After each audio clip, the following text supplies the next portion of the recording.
الحمد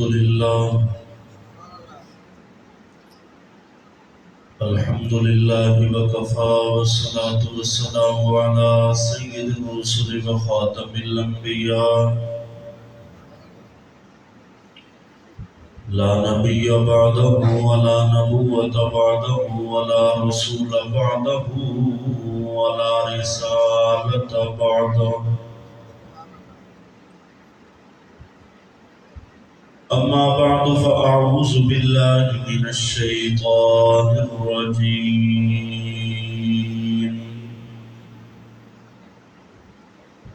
بسم الله الرحمن الرحيم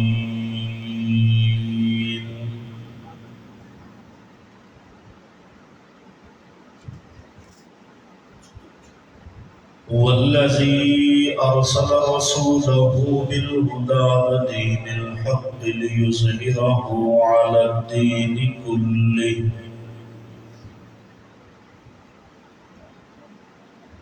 قال النبي صلى الله عليه وسلم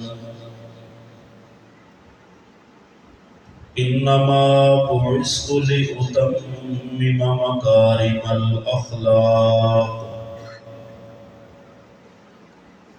أو كما قال النبي صلى الله عليه وسلم مثل أصحابي في أمتي كالملح في الطعام صدق الله العظيم وصدق رسوله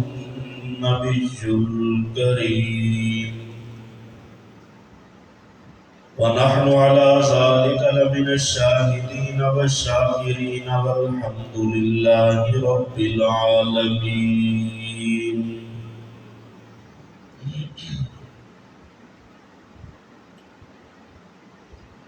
تیری عظمتوں سے ہوں بے خبر یہ میری نظر کا قصور ہے تیری عظمتوں سے ہوں بے خبر یہ میری نظر کا قصور ہے تیری راہ گزر میں قدم قدم کہیں عرش ہے کہیں دور ہے یہ وجہ ہے مالک بندگی میری بندگی میں قصور ہے یہ خطا ہے میری خطا مگر تیرا نام بھی تو غفور ہے یہ بتا کہ تجھ سے ملوں کہاں مجھے تجھ سے ملنا ضرور ہے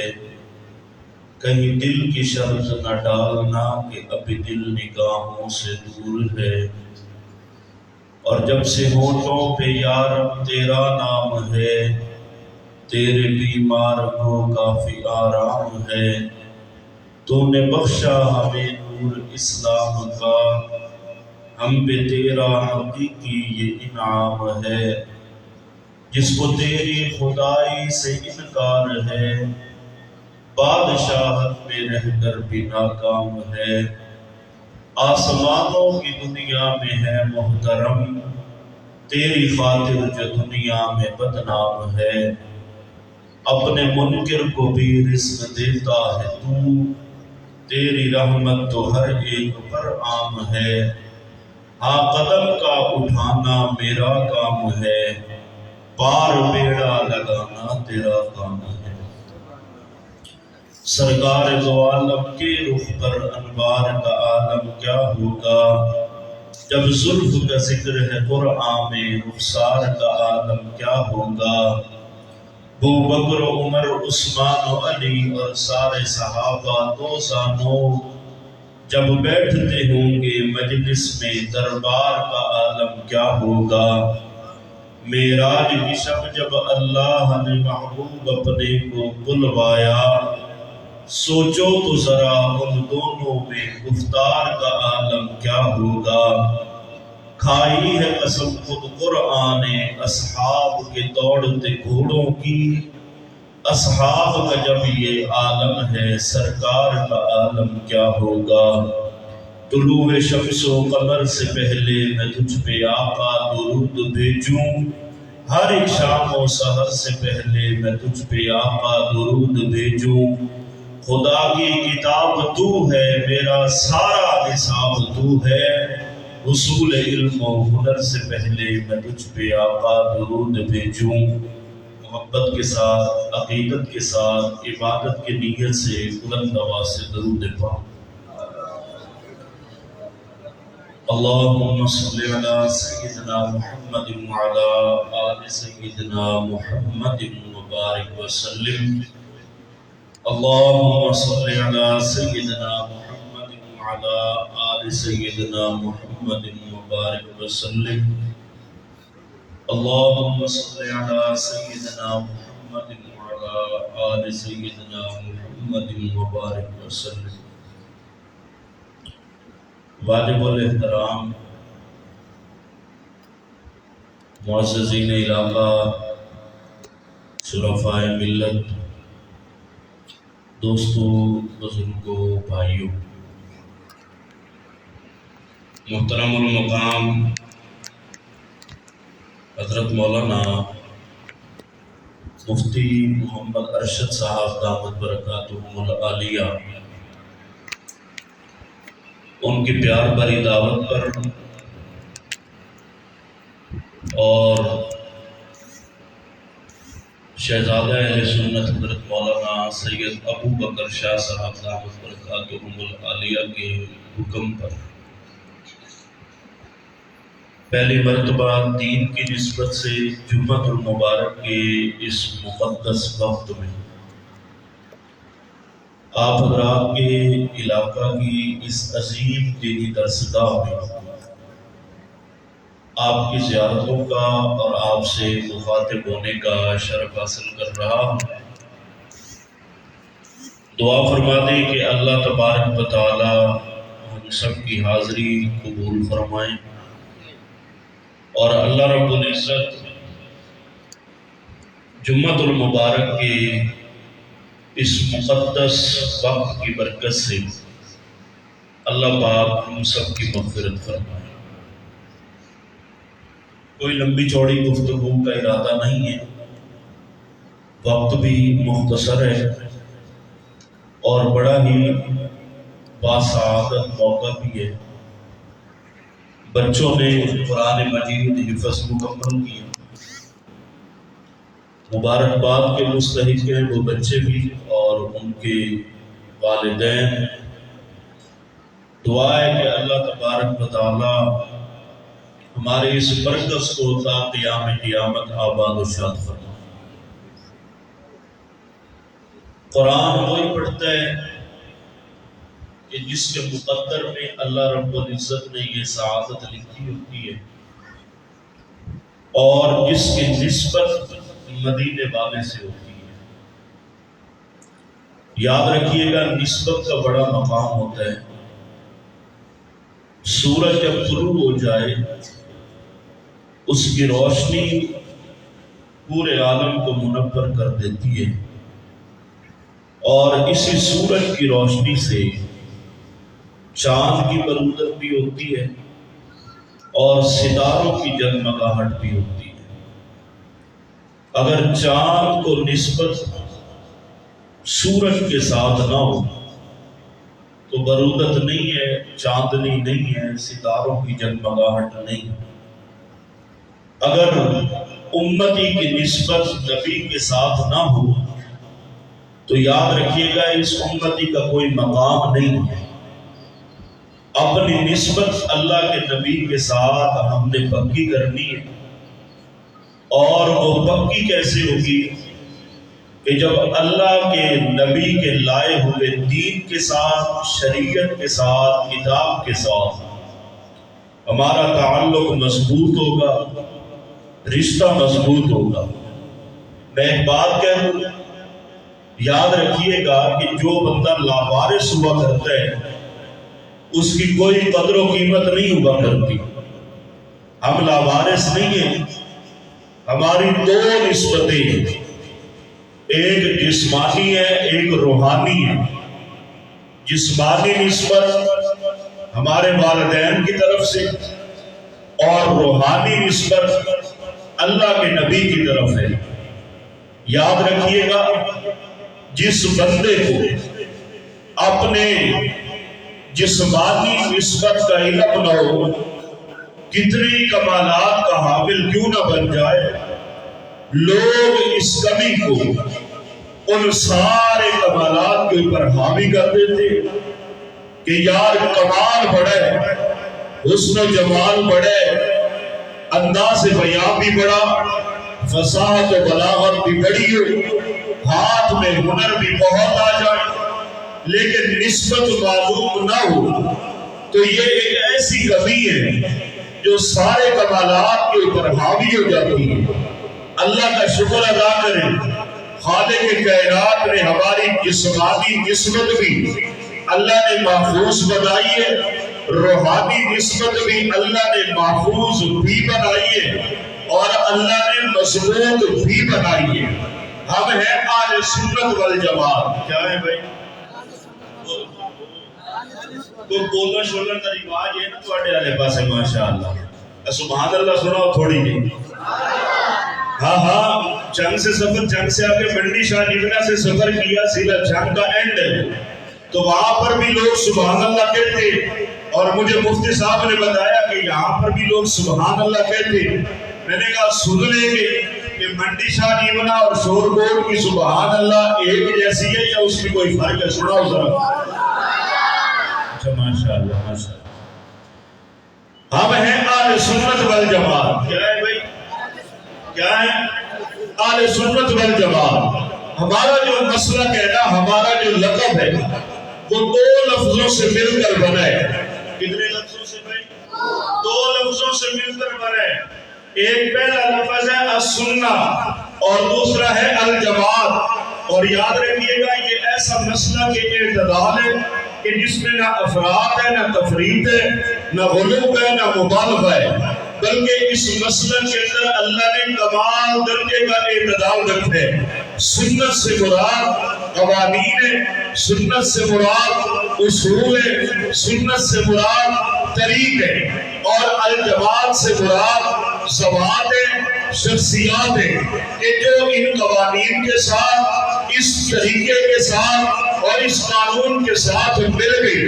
اب جب طریق مل گیا، ذوات کے ساتھ قانون مل گیا، شخصیات کے ساتھ، اب یہ دونوں مل کر بن گئے اہل سنت والجماعت۔ اور یاد رکھیے گا اللہ نے ہمیں وہ مسلک عطا کیے کہ اس میں اصول اور قوانین بغیر شخصیات کے اور شخصیات بغیر اصول اور قوانین کے معتبر ہی نہیں ہے۔ یہ دونوں جب ملتے ہیں تو مل کر اہل سنت والجماعت بنتے۔ ہاں ہاں، اصول یہ کہ اگر کوئی بندہ ماخذ کو چھوڑ کر ماخوذ کو لے لے تو اس کا کوئی کمال نہیں ہوتا۔ ایک بندہ یہ کہتا ہے قرآن لیتا ہوں لیکن صاحب قرآن کو نہیں مانتا، یاد رکھیے گا یہ بھی گمراہ ہو چکا ہے۔ اللہ نے جیسے قرآن عطا کیے ویسے ہی خالق کائنات نے صاحب قرآن بھی عطا کیے۔ فرمایا کتاب کو مانتا ہے تو صاحب کتاب کو بھی ماننا پڑے گا، قرآن کو مانتا ہے تو صاحب قرآن کو بھی ماننا پڑے گا۔ میں نے ایسے مانے کہ قرآن بھی بے مثال ہے، صاحب قرآن بھی بے مثال ہے، قرآن بھی لازوال ہے، صاحب قرآن بھی لازوال ہے، قرآن بھی بلند ہے، صاحب قرآن بھی بلند ہے، قرآن بھی عظمتوں کی معراج کو پہنچا ہوا، صاحب قرآن بھی عظمتوں کی معراج کو پہنچا ہوا۔ اس قرآن کی آیات بے مثال ہے، اس قرآن کی صفات بے مثال ہے، اس قرآن کی آیات لاریب ہے، صاحب قرآن کی صفات لاریب ہے، قرآن بھی لا شک ہے، صاحب قرآن بھی لا شک ہے، قرآن بھی سچا، صاحب قرآن بھی سچا، قرآن بھی سچا، صاحب قرآن بھی سچا۔ نہ قرآن بدلا جائے گا نہ صاحب قرآن بدلا جائے گا۔ ہمارا یہ اعلان ہے کہ بدلے گا زمانہ لاکھ مگر قرآن نہ بدلا جائے گا، بدلے گا زمانہ لاکھ مگر قرآن نہ بدلا جائے گا۔ اے قول محمد قول خدا، فرمان نہ بدلا جائے گا۔ ہر روز بدلتے ہیں لوگوں، کفار کی پوجا کے مرکز مومن کا مگر کعبہ کی بلا، ایمان نہ بدلا جائے۔ اہل سنت والجماعت ہے کون ہے بھائی؟ بولو اللہ میں کو اللہ نے دیتے ہیں کہ ساؤنڈ تسی بول لیا اللہ دے بندے چھوڑ لیا نام فرماؤ اہل سنت والجماعت ہے اگر کوئی بندہ قرآن کو چھوڑ دے اور صاحب قرآن کی طرف پڑھنا چاہے پڑھ سکتا نہیں ہے قرآن کو مانے اور معاذ اللہ کے صاحب قرآن کو نہیں مانتا یہ بندہ بھی گمراہ ہے یاد رکھیے گا جیسے اللہ نے قانون عطا کیے ویسے ہی اللہ نے قانون کا معلم بھی عطا کیے قانون دان بھی عطا کیے اور یاد رکھیے گا جیسے اللہ نے لٹریچر عطا کیے ویسے ہی اس لٹریچر کو جاننے والے اللہ نے شخصیات بھی عطا کیے اب اللہ نے قرآن دے کر نبی ساتھ بھیجا نبی نے شریعت دے کر صحابہ بنا دیے خالق نے اگر ہستی سرور کو سوارا اصحاب کے دل خود ساقی کوثر میں سوارے میرے بھائی یاد رکھیے گا قرآن کو ماننا ہے ساتھ ساتھ قرآن کو بھی ماننا ہے اگر شریعت کو ماننا ہے پھر صحابہ کو بھی ماننا ہے میں نے کہا یاد رکھنا یہ قانون بھی ہے اصول بھی ہے ضابطہ بھی ہے طریقت بھی ہے شخصیات جڑ گئی قوانین کے ساتھ اور ان کے ساتھ پہچانی گئی اور قوانین بھی ان شخصیات کے راستے سے ہو کر تیرے اور میرے پاس آ گئے اب ہم نے ان دونوں کو جب مانا پھر یہ مسلک اعتدال بنا مسلک علماء دیوبند کا سب سے بڑا دغرہ امتیاز یہی ہے کہ ڈاکٹر علامہ محمد اقبال رحمت اللہ تعالی علیہ سے کسی نے پوچھا حضرت یہ بتائیے دیوبندیت کس کا نام ہے حضرت ڈاکٹر صاحب نے فرمایا کوئی لمبی چوڑی گفتگو نہیں کرتا صرف ایک جملہ کہتا ہوں حضرت نے فرمایا ہر معقول پسند دین داری کا نام دیوبندیت ہے میرے بھائی یاد رکھیے گا اللہ نے تجھے اور مجھے مسلک وہ عطا کیے جس میں نہ افراد ہے نہ تفرید ہے نہ غلو ہے نہ مبالغہ ہے نہ ہم کسی کو حد سے زیادہ بڑھا دیں نہ کسی کو اس کی شان سے بڑھا دیں ہمارے عقیدے کی بنیاد اللہ نے توحید کو بنایا ہے ہم اللہ کی توحید کو بیان کرتے کرتے انبیاء کا مقام بھی نہیں گھٹاتے اور اللہ رب العزت نے اس توحید کے بعد عقیدہ رسالت کو تیرے اور میرے عقیدے کی بنیاد اور اساس بنائے ہم نے جب کلمہ پڑھا اس کے بعد ہم نے اقرار کیا آمنت باللہ وملائکتہ وکتبہ ورسلہ والیوم الآخر والقدر خیرہ وشرہ من اللہ تعالی والبعث بعد الموت اللہ تجھے بھی مانتے تیرے رسولوں کو بھی مانتے اور یاد رکھیے گا یہ اس شریعت کا حسن ہے کہ جب مسلمان کلمہ پڑھ لیتے جہاں پر آمنہ کے لال کی ختم نبوت کو مانتے پیغمبر کی شان کو مانتا ہے عظمت کو مانتا ہے پھر نبی کی شان کو مانتے مانتے پیغمبر کی عظمت کو بیان کرتے کرتے جناب آدم سے لے کر عیسیٰ روح اللہ تک ہر ایک نبی کی شان کو معاذ اللہ ہم کھٹاتے نہیں ہیں انکار نہیں کرتے ہم اتنا ضرور کہتے ہیں کہ آدم سے لے کر عیسیٰ روح اللہ تک ہر نبی کائنات میں آیا ہر نبی زمانے میں آیا ہر نبی علاقے میں آیا لیکن محدود نبوت لے کے آیا آمنہ کا نام وہ ہے کہ جب کائنات میں آیا محدود نبوت لے کر نہیں آیا اللہ کا نبی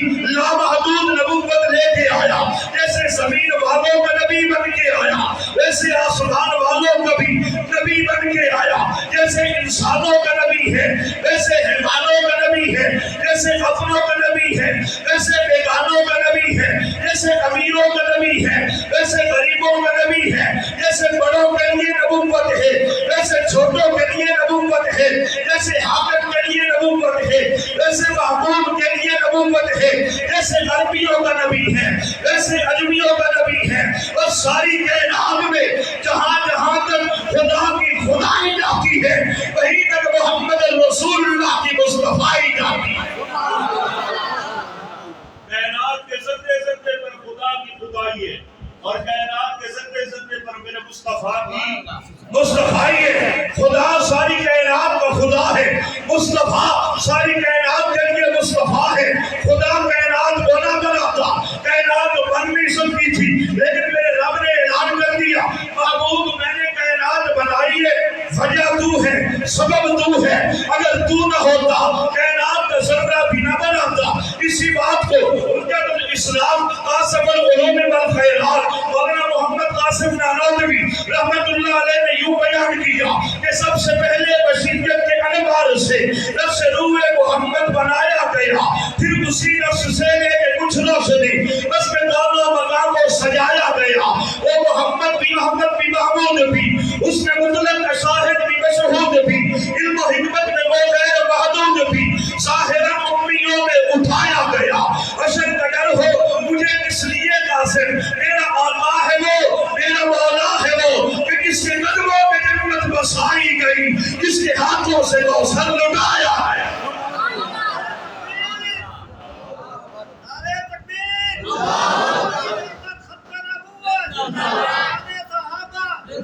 تیرا ذوق تھا ذوق اپنی بات کرتا ہوں۔ مولانا قاسم نانوتوی نے یہ جملے کہے، آپ نے مولوی صاحب کیا اچھا ہوتا ہمیں کچھ پنجابی بھی سنا دیتے، پھر میں اپنا ذوق نہیں سناتا۔ پیر میر علی کولوی رحمت اللہ علیہ نے یوں کہا، آج صرف بندرا کی بتھیری ہے، کیوں دلنی اداس گھنیری ہے، لولو اچ شوق چکیری ہے، آج لینا لائیا کیوں چھڑیا، اس صورت نو میں جانا تھا، جانا تھا کہ جانے جہانا تھا، سچ آقا کے رب دی میں شانہ تھا، اس شان تو شانہ سب بڑیا، اودے حسن تو پردو شمس نور، اودے بدوالے صدیق عمر، کی جنہ بشر کی شاہ و گدا، جتنی کسوی نشیر شان خدا، اٹھے ہوست وہ ہو مول پیا، اسی چمن چمن پھل بیٹھے نے، میں بشت حسینوں نے بیٹھے نے، اسی تارا تارا بیٹھ لیا، چندہ لشکارا بیٹھ لیا، ہند سندھ پنجاب بھی ڈٹھا ہے، سورت صحاب بھی ڈٹھا ہے، سب شکلہ اپنے چمڑیاں نے،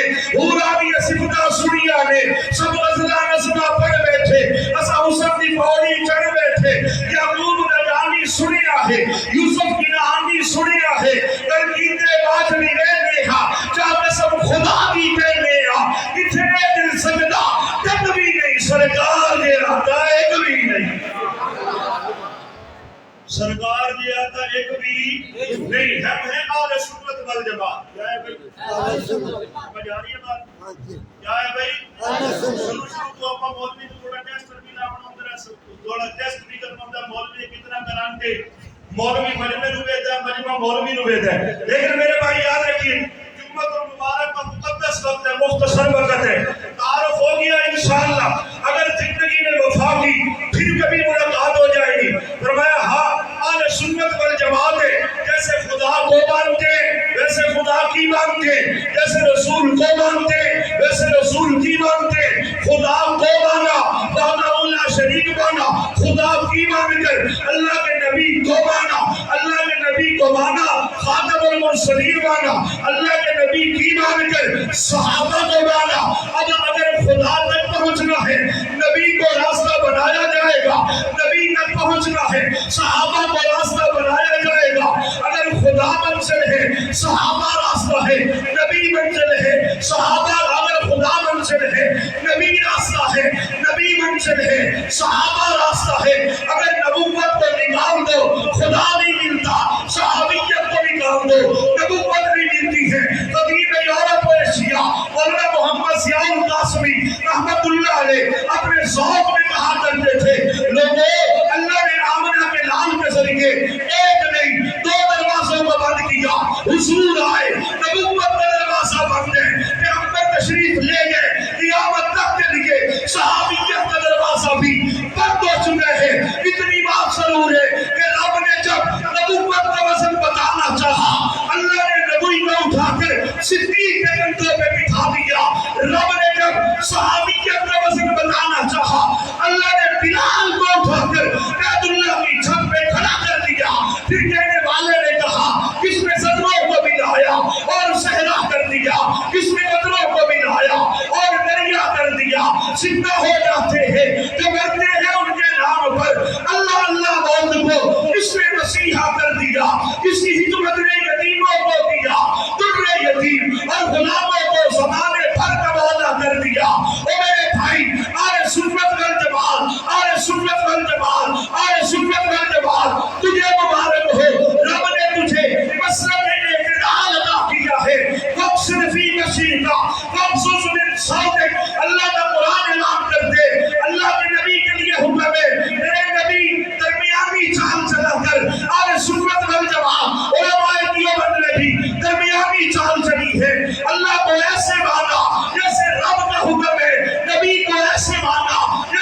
رسول اللہ پہ قربان ہے، جان ہے صحابہ پہ قربان ہے، جان ہے اہل بیت پہ قربان ہے۔ ہماری دو آنکھیں ہیں، دو ہاتھ ہیں۔ خطیب الاسد اور عبد الشکور دین پوری کہا کرتے تھے، لوگوں میرے دو ہاتھ ہیں، ایک ہاتھ میں صحابہ کا دامن ہے، دوسرے ہاتھ میں اہل بیت کا دامن ہے۔ میری دو آنکھیں ہیں، ایک آنکھ کا نور نبی کے صحابہ، دوسری آنکھ کا نور نبی کے اہل بیت ہے۔ ہماری آنکھوں کا نور اگر پیغمبر کے صحابہ، ہمارے دلوں کا سرور نبی کے اہل بیت ہے۔ بات مختصر ہے، اہل سنت نہائی اس وجہ کا ہے جو پیغمبر کے کرامے کا بھی غلام ہوتا ہے، جو مصطفیٰ کے کرامے کا بھی غلام ہوتا ہے۔ اہل سنت والجماعت مسلک اعتدال ہے۔ کسی کی شان جیسے میرے رب کا حکم ہے اس سے بڑھاتے نہیں، اور جس کو رب نے جو دیا ہے اس سے چھیننے کی کوشش کرتے نہیں۔ آج مختلف لوگ پیدا ہو گئے، مختلف فرقے پیدا ہو گئے۔ اللہ کے نبی نے فرمایا تھا کہ لوگوں بنی اسرائیل والے 72 فرقوں میں بٹ گئے، میری امت کے لوگ 73 فرقوں میں بٹیں گے۔ صحابہ نے پوچھا یا رسول اللہ فرقہ ناجیہ کون سا ہوگا، نجات پانے والا کون سا ہوگا؟ اللہ کے نبی نے فرمایا ما انا علیہ و صحابی، فرمایا وہ فرقہ ناجیہ ہوگا جو میری سنت کو مضبوطی سے پکڑے گا، جو میرے صحابہ کے نقش قدم پہ چلے گا۔ قرآن کی بہاریں لگی ہیں یا نہیں لگی میرے بھائی؟ اس کی وجہ سے لگ گئی۔ قرآن ہمیں کہاں سے ملا ہے؟ وہاں ختم نبوت تیرے میرے ایمان کی اساس اور بنیاد ہے۔ عقیدہ ختم نبوت پہ ڈاکہ ڈالنے والا کائنات کا بدترین لعین اور ملعون تو ہو سکتے، مسلمان کبھی ہو سکتا نہیں ہے۔ اتنا عظیم مقام ہے، میں بھی پڑھ رہا تھا حضرت مولانا عبداللہ درغاسی رحمۃ اللہ علیہ، حافظ الحدیث ان کا لقب ہے۔ آپ کہتے ہیں میں حج کے لیے گیا، رات کو سویا، رات کے اندر نبی کا دیدار نصیب ہو، حضور کا دیدار ہوا۔ کملی والے پیغمبر نے فرمایا عبداللہ جاؤ پاکستان چلے جاؤ، جہاں ختم نبوت کا کام ہو رہا ہے تم پاکستان جا کر کام کرو۔ اور پاکستان جا کر وہاں پر میرے بیٹا موجود ہے جس کو عطاء صاحب بخاری کہا جاتا ہے۔ حضرت عبداللہ درخواست فرماتے ہیں اللہ کے نبی نے مجھے فرمایا کہ جا کر عطاء اللہ سے کہنا کہ تم نے جو ختم نبوت کا کام کیا ہے نا، گنبد خضراء کے اندر میں محمد تم سے خوش ہو چکا ہوں اور تمہارے لیے دعا کر رہا ہوں، ڈٹے رہنا اسی کام کے اوپر۔ یہی وجہ ہے کہ دارالعلوم دیوبند کے شہر کے اندر محدث دوران علامہ احمد شاہ کشمیری رحمۃ اللہ علیہ چلنے پھرنے سے قاصر رہ گرچہ یہ اللہ کا وہ ولی ہے کہ جن کے بارے میں علماء نے لکھا ہے کہ ہر ہفتے خواب کے اندر نبی کا دیدار نصیب ہو۔ علامہ احمد شاہ کشمیری رحمۃ اللہ علیہ دارالعلوم دیوبند کے شہر میں حضرت کو چارپائی کے اوپر بٹھا کے اوپر لایا گیا، شہر میں چارپائی رکھی گئی، طلباء علماء کا جب میں غفیر تھا تو حضرت نے جملہ فرمایا، آپ نے فرمایا دارالعلوم دیوبند کے طلباء اور علماء میں تمہیں ایک نصیحت کر رہا ہوں، نبی کی ختم نبوت کا کام کرتے رہو گے تمہاری جنت کا ضامن میں احمد شاہ کشمیری بن چکا ہوں۔ اور ایک موقع پر فرمایا کہ اگر حضور کی ختم نبوت کا کام ہم نے چھوڑ دیا تو تیری اور میری زندگی گلی کے کتے سے بھی بدتر ہو جائے۔ میرے بھائیوں، اس نبی کی وجہ سے اللہ نے ہمیں وجود عطا کیا، کائنات کو اللہ نے وجود عطا کیا۔ اس نبی کی ختم نبوت کا دفاع کرنا یہ ہمارے ایمان کی اساس بھی ہے، ایمان کی بنیاد بھی ہے، ایمان کا تقاضا بھی ہے۔ کوئی دلیل نہیں مانگتے، کوئی بحث نہیں کرتے، ہم بغیر دلیل کے جنونی طور پر یہ اعلان کرتے ہیں خبردار میرے نبی کی ختم نبوت کی طرف کسی نے پہلی آنکھ سے دیکھا، خبردار اگر رسول اللہ کی ختم نبوت کے بعد کسی دجال اور کذاب نے نبی ہونے کا دعویٰ کیا، آنکھ اٹھے گی، نکال دی جائے گی، زبان بڑھے گی، کاٹ دی جائے گی، قدم اٹھے گا توڑ دیا جائے گا، قدم اٹھیں گے ہوا میں کاٹ دیے جائیں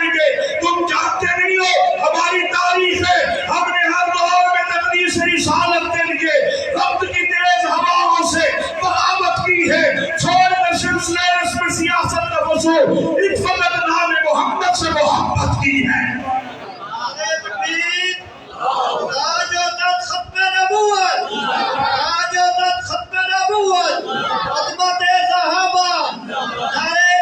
ہمیں درس یہی ملے کہ محمد سے وفاتوں میں تو ہم تیرے ہیں، یہ جہاں چیز ہے کیا لوح و قلم تیرے ہیں۔ ہمیں پیغام یہی ملے، کٹ جاؤ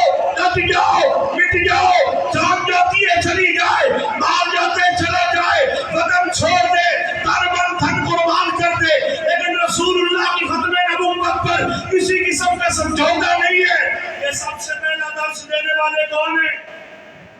کون ہے بھائی؟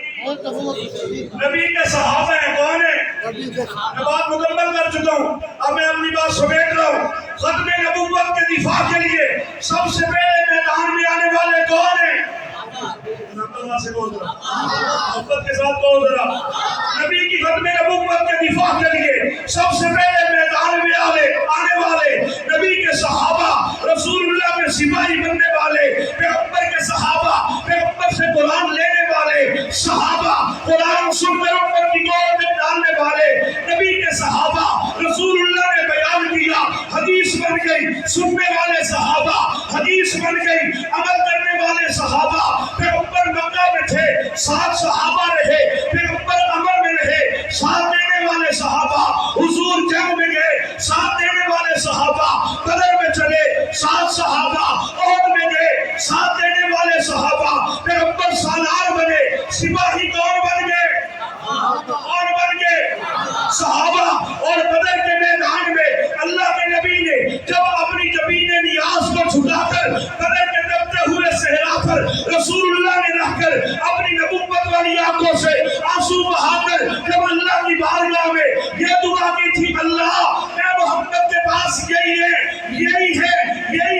ان کے علاوہ میرے پاس کچھ نہیں ہے، یہی میرا اثاثہ ہے، یہی میری کمائی ہے، یہی میری محنت ہے، اگر یہ نہ رہے تجھے تیری عبادت کرنے والا کائنات میں کوئی نہیں رہے گا، تجھے رب کہنے والا کائنات میں کوئی نہیں رہے گا، تجھے سجدہ کرنے والا کائنات میں کوئی نہیں رہے گا، تجھے معبود کہنے والا کائنات میں کوئی نہیں رہے گا۔ رب نے جن کو بچایا وہ کون تھے؟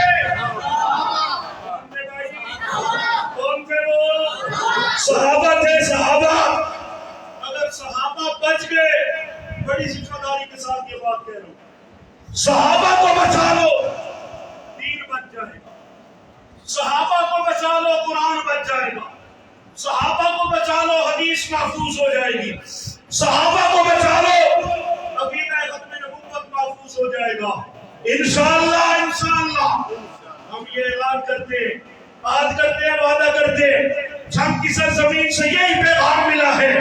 کہ زندہ رہیں گے تو حب صحاب ہمارے دلوں سے کوئی نکال سکتا نہیں ہے۔ زندہ رہیں گے صحابہ کی غلامی میں، موت آئے گی صحابہ کی غلامی میں، یہی پیغام ہے۔ یہ شوق سے نام صحابہ کا، در چرچا عام صحابہ کا، در طلب ہے تجھ کو جنت کی تو بلہ تھا۔ آخر دعوانا الحمدللہ۔